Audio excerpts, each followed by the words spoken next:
El Evangelio según Mateo. Es de los primeros reportes oficiales acerca de Jesús de Nazaret, su vida, su muerte y su resurrección. El libro en sí es anónimo, pero la tradición confiable más antigua lo conecta a Mateo, el cobrador de impuestos, uno de los 2 apóstoles que Jesús eligió. De hecho, aparece en el mismo libro. Durante 30 o 40 años, los apóstoles enseñaban oralmente y transmitían sus experiencias personales con Jesús y sus enseñanzas que habían memorizado. Mateo entonces recolectó y acomodó esos reportes en un hermoso tapiz y diseñó el libro para resaltar ciertos aspectos sobre Jesús. En este video solo hablaremos de la primera mitad del libro. Específicamente, Mateo quiere mostrar cómo Jesús es la continuación y cumplimiento de toda la historia bíblica con Dios e Israel, que Jesús es el Mesías del linaje de David, que es un nuevo maestro con autoridad, como Moisés. Y no solo eso, Jesús es Dios con nosotros, o en hebreo, Emmanuel. Mateo diseñó este libro con una introducción y una conclusión, que funcionan como un marco alrededor de estas 5 secciones en el centro. Cada una de estas termina con un gran bloque de enseñanzas de Jesús. Este diseño es muy intencional y muy interesante. Checa cómo funciona. Los capítulos 1 al 3 comienzan conectando la historia de Jesús a la historia del Antiguo Testamento. Entonces Mateo empieza con una genealogía de Jesús. Resalta cómo es del linaje de David y también es hijo de Abraham, que significa que traerá bendición a todas las naciones. Después de esto, vemos la famosa historia del nacimiento de Jesús, evento que cumple las promesas proféticas del Antiguo Testamento, que las naciones vendrían a adorar al Mesías, que el Mesías nacería en Belén, pero más que eso, la concepción virginal, su nombre Emmanuel, todo esto trabajando en conjunto para mostrar que Jesús no es un simple humano, sino Dios con nosotros, Dios hecho humano. Entonces puedes ver 2 temas claves de Mateo en la introducción. Es del linaje de David y es Emmanuel, pero Mateo también quiere mostrar que Jesús es un nuevo Moisés. Entonces, como Moisés, Jesús salió de Egipto, atravesó las aguas del bautismo y entró al desierto por 40 días. Y después Jesús sube a un monte para compartir sus nuevas enseñanzas.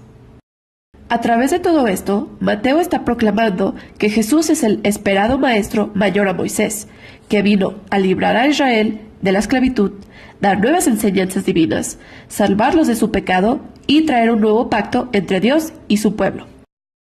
Este paralelo entre Jesús y Moisés también explica por qué Mateo ha estructurado el centro del libro de esta manera. Estas 5 secciones resaltan a Jesús como maestro y ha creado un paralelo. Jesús como maestro refleja los 5 libros de Moisés. Jesús es el nuevo maestro autoritario del pacto, quien completará la historia de la Torá. Ahora en la primera sección, capítulos 4 al 7, Jesús entra al escenario anunciando la venida del reino de Dios.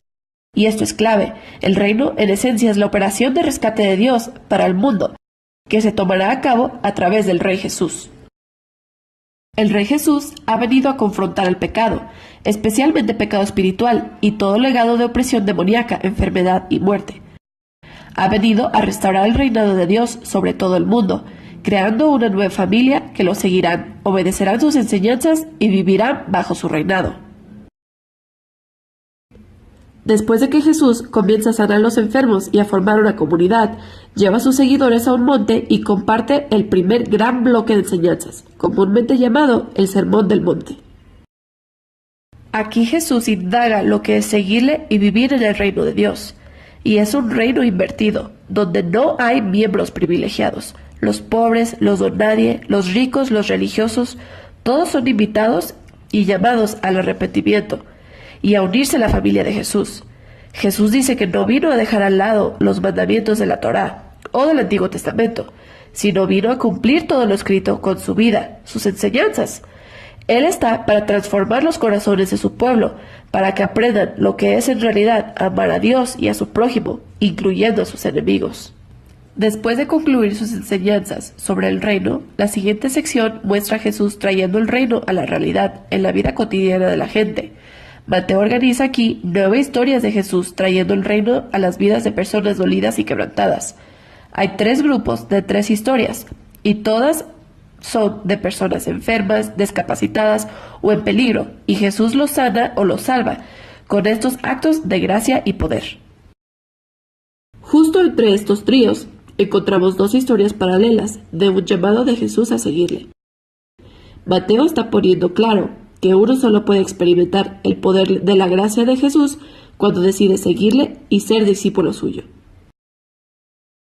Ahora, después de que Mateo muestra el poder del reino a través de Jesús, Jesús entonces extiende su parámetro, mandando a sus 12 discípulos a hacer lo mismo que él está haciendo. Esto nos lleva al siguiente gran bloque de enseñanza, el capítulo 10. Aquí Jesús enseña a sus discípulos cómo anunciar el reino y qué esperar después. Muchos en Israel están aceptando a Jesús y su reino, pero los líderes de Israel, ellos no, porque perderían mucho al arrepentirse y seguir a Jesús. Así que Jesús sabe que lo van a rechazar y a perseguir a sus seguidores, que es justo lo que pasa. En la siguiente sección, capítulos 11 al 13, Mateo ha recolectado unas historias acerca de cómo la gente está respondiendo a Jesús y a su mensaje. Y los resultados varían. Algunas historias son positivas. La gente ama a Jesús y cree que es el Mesías. Otros son más neutros, como Juan el Bautista, o los mismos miembros de la familia de Jesús, y ponen en claro que Jesús no es lo que esperaban. Y luego tienes a los líderes de Israel.